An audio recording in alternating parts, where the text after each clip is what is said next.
Assalamualaikum, apa kabar anak-anak ibu? Bertemu kembali dengan Ibu Husna dalam materi replikasi virus serta peranan virus bagi kehidupan. Siklus litik adalah siklus reproduksi virus yang menyebabkan kematian sel inang. Istilah litik mengacu pada pecahnya sel inang akibat infeksi bakteri atau virus. Virus yang hanya bisa bereplikasi melalui proses litik disebut dengan virus virulen. Siklus lisogenik adalah replikasi virus tanpa menghancurkan sel inang, namun virus berintegrasi ke dalam kromosom inang. Integrasi ini dinamakan profaga.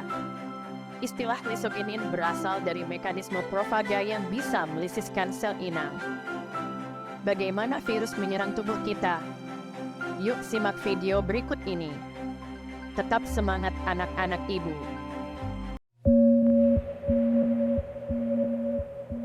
Bagaimana virus corona menyerang tubuh kita? Mungkin itu jadi pertanyaan kita semua. Kita udah tahu gimana virus corona udah menginfeksi 1 juta orang di seluruh dunia sampai saat ini.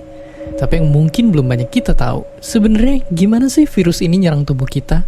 Mengapa infeksi virus ini bisa mematikan?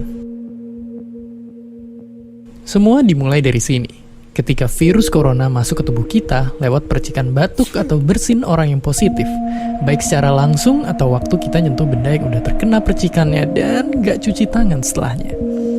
Kalau udah gitu, si virus masuk lewat saluran pernapasan dan bergerak terus menuju sasaran utamanya, paru-paru. Disinilah virus yang punya 3 bagian utama ini mulai bekerja. Pertama-tama, paku protein corona ini akan nempel di paru-paru dan organ-organ lain yang selnya kaya akan protein ini, protein ACE2. Kalau tubuh kita ibarat rumah dan virus corona itu perampok, ACE2 itu ibarat gagang pintu rumah kita.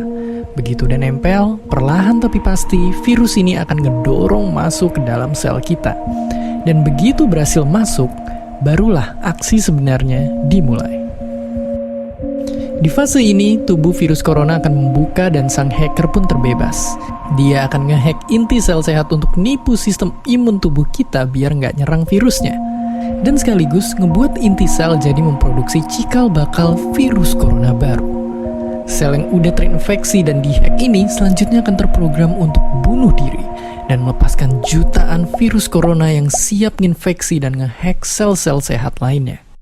Ya, awalnya mungkin kita cuma kemasukan virus corona yang jumlahnya dikit, tapi dalam hitungan hari aja udah akan ada jutaan sampai miliaran virus corona baru, bikin paru-paru kita dipenuhi oleh mereka. Tapi ternyata, mimpi buruknya ada setelah ini. Ya, ketika virusnya udah menuhin paru-paru kita, sistem imun kita bakalan ngerespon ibarat polisi dan tentara yang meluncur ke tempat kejadian perkara. Tapi inilah yang bikin ngeri. Di sini, virus corona jadi penipu ulung yang bisa ngakalin sistem imun kita.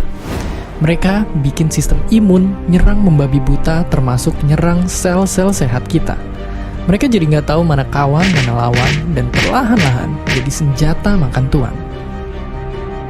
Buat sebagian besar kasus, kejadian ini emang nggak berlangsung lama. Karena kalau sistem imun kita kuat, mereka pun akan bisa menang dari segala taktik virus corona. Tapi terkadang tubuh kita sedang lemah, dan kalau udah gitu efeknya bisa parah. Kita bisa kena radang paru-paru akibat sel sehat di sini yang udah nggak bisa nahan bakteri pneumonia. Malahan buat kasus yang kritis, bakteri ini nggak berhenti di sana. Mereka bisa masuk ke aliran darah dan akhirnya nyerang seluruh tubuh. Kalau udah begini, bernapas saja bakalan susah banget, dan hidup kita ada di tahapan yang sangat kritis.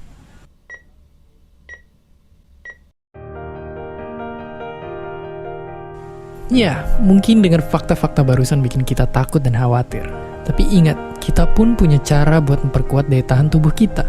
Makan makanan bergizi. Ya, bukan lagi sekedar 4 sehat 5 sempurna, tapi ikutilah pedoman gizi seimbang yang bisa ningkatin imun tubuh kita. Virus corona bisa parah kalau kita emang sakit. Tapi kalau tubuh kita sehat, kita punya harapan untuk bertahan. Dan seperti biasa, terima kasih. Peran virus yang menguntungkan dapat dimanfaatkan untuk membuat antibodi, mengemahkan bakteri, dan memproduksi vaksin. Virus yang merugikan dapat menyebabkan manusia, hewan, dan tumbuhan. Jalan-jalan membeli bunga. Singgah sebentar di toko galeri. Ayo semangat anak ibu semua. Belajar untuk tingkatkan potensi diri.